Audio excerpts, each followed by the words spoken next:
নমস্কার বন্ধুরা, সবাই কেমন আছেন? লাকি রান্নাবান্না অ্যান্ড ব্লগসে আপনাদের স্বাগত।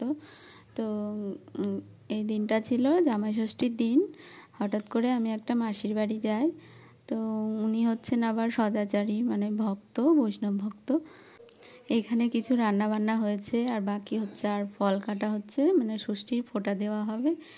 এখানে নিয়ম হচ্ছে, মানে মাসি যেহেতু মানে ঠাকুর ভক্ত, তো গোপালকে আগে ফোঁটা দেয়, তারপরে উনি মানে জামাইদের দেয়। মাসির হচ্ছে গিয়ে 4 জন জামাই, একজন মানে তখনও আসতে পারেনি, দেরি হয়ে গেছিলো, তো ইনারা এসেছিলো, তাই ইনাদের আগে দিয়ে দিচ্ছিলেন।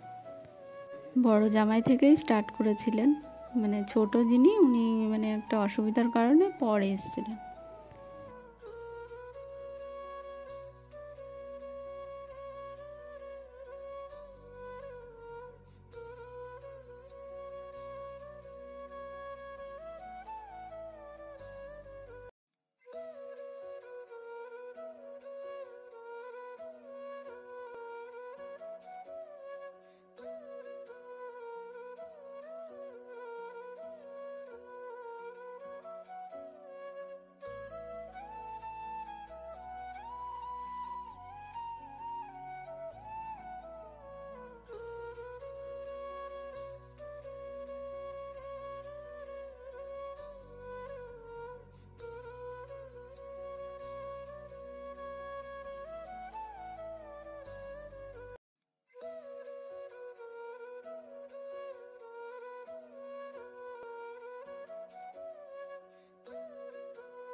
আর এই যে মাসিদের মধ্যে নিয়ম হচ্ছে, মানে ষষ্ঠীর ফোঁটা দেওয়ার পরে মানে দই, ফল এইসব খায়, আর সাথে মানে চিড়ে মুড়ি এগুলোও খায় দই দিয়ে।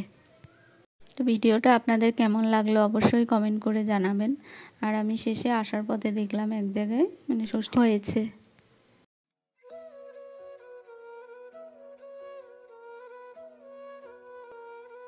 মাসি যেহেতু নিরামিষ খান, তো পুরোটাই নিরামিষ হয়েছিল আর কি রান্নাবান্না, পরের দিন হয়তো আমিষ খান।